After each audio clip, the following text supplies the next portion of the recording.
So let's talk about maps. If you're a new DM or if you're starting a new world, the map is obviously one of the first points that you're going to need to explore. It's right up there next to the timeline and the backstory that your characters will want to explore. But aside from doing the basic one-off, this is where all the cities are kind of realm map, what are you going to need for your world to make it feel like it's something that your players can explore freely and like it's a world that existed before their characters first open their eyes? So, obviously on the Red Quills, we talk about maps all the time. We love maps of every kind, and we've been doing this for 8 months now. And so I wanted to, from my experience over the last 8 months, come to you with a list of the top 5 maps that I think you can use in your own worlds to really elevate your world building and make you feel like you are in control of your own little pocket of sub-reality. So obviously we've done maps of every style and kind that you could hope to want to poke a stick at. We're talking about heist maps, we're talking about code maps, we're talking about naturalist maps, we're talking about Megadungeon maps twice, we're talking about city maps and realm maps and trade maps and culture maps, everything you could possibly want for. But in this case, the maps that have most elevated my world have always started with building an understanding of what is around them and what they can explore. So, we're going to start off with the very basic map and we're going to talk about why it's important to have it. Before we get on to the really interesting stuff, I want to talk about the realm map. Now, I started this channel by talking about a realm map in the first video that's still up for some godforsaken reason, in which I knew nothing about editing or sound design.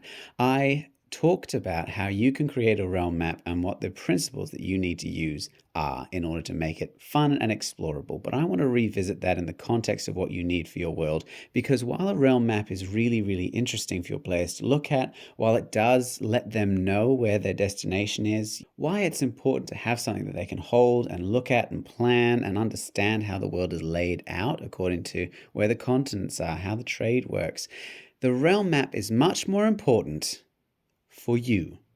Now, I talk about world building principles all the time. World building is primarily, let's be honest, for your players, but it is so important for you to understand how everything meshes together. Your players can know the details, but you need to understand the network of rules and implications and consequences that allow you to take one small piece of information and spread it out so that its implications can affect every part of your world. And it starts with the realm map. Everyone begins their realm map by adding in the basics, the coastlines and the islands and the mountains and the various cities, perhaps some battlefields. But the realm map is so much more than that. And the more detail you cram into it, the more you can understand your world, not just the names, because let's be honest, you're going to forget those fairly quickly. The purpose of the realm map is that the more time you spend creating it is more time you spend thinking about your world and how it affects itself. When you place all of the various towns and cities on your map, you are subconsciously creating a network of how people interact and how they move through the world. When you place the forests and the Feywild and the magical portals, you create an understanding of how this world's history has been impacted by the presence of magic. When you talk about culture, when you talk about trade, it begins by writing it onto your map so you have a visual reference that you can use and come back to over and over and over again. The realm map is for you. The players just happen to borrow it. So with that in mind, I want to move to the next item on this list, which is the city map, which uses the same principles as that. In fact, it's a realm map just scaled down. And if your players begin in a town, or if they have a hometown, if it's an urban campaign, if they're chasing down chapters of the Thieves Guild, or they want to fart in the halls of the mighty, then they're going to need a city map for them to explore. And yes, you can have all the basics there. You can name everything. You can have where the shops are. You can have where the alleyways and the canals and the rivers are. That's fine. But the more you lay things out, the more you understand what different pockets of the city exist and how people interact and what they think of the other different pockets of the city, where the points of interest are, where the marketplaces are, what are the major arteries of trade and movement through the city, what are the curfews like, what's more defensible than everywhere else, where do the poor people live and do they have a different racial demographic? These questions are questions that you will ask yourself subconsciously as you're going through and layering it out. Buildings that are spread further apart for a reason. They could be factories, they could be richer. crammed in alleyway-filled places are for poorer people. And who are they made up of? When you name the alleyways and the roads, you're going to ask yourself why they're named that way. Do you use the same naming structure for the entire city, or do you change things up? There's somewhere poorer called the Shambles because it's in shambles, and somewhere that's much richer called the White-clad district because people care about appearances. All of these choices have implications, and the more you spend creating these maps, the more you understand the world, and the more you can answer the strange and ridiculous questions your players will always end up asking. So that's why you need to work on your city map. All right, so those are the two maps that you probably already have and definitely need to work on so that you can understand your world building more. And if you've already got those, fantastic. Now we're going to get to the nitty-gritty stuff, the stuff that I think that you probably don't have that will definitely elevate your world building. So the first one is the Archaic Map.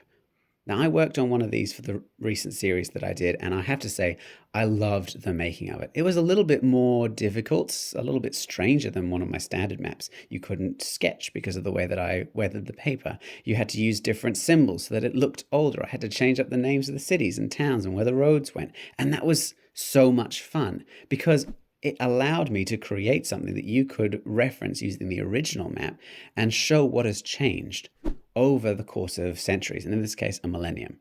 And that gives your players, when you hand it to them, an understanding that the world didn't just begin when your players opened their eyes for the first time in your world. It gives a sense of continuity, and more than that, you can use it to tie quests in. So the Archaic Map is an absolutely fantastic choice for you to have in your back pocket. And if you can tie quests into it, fantastic. But eventually, they're going to pop into a library and ask about history. And when they do, if you can give them this map, you're going to blow their minds. So the next on the list is the treasure map. And I'm going to talk about this as an umbrella term rather than a specific treasure map, which I did a couple of series ago.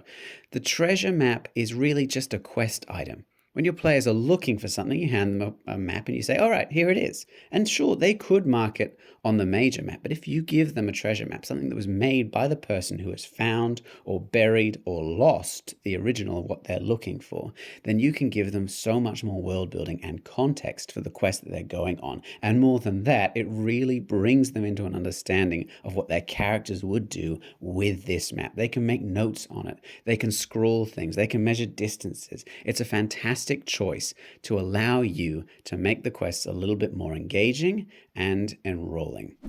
But treasure maps don't just refer to pirate treasure maps. Anything that is a quest-related map will fall under this category because it leads you from point A, where you don't have what you're looking for, to point B, where you do have what you're looking for, and the quest is the only thing that will tell you how to get there.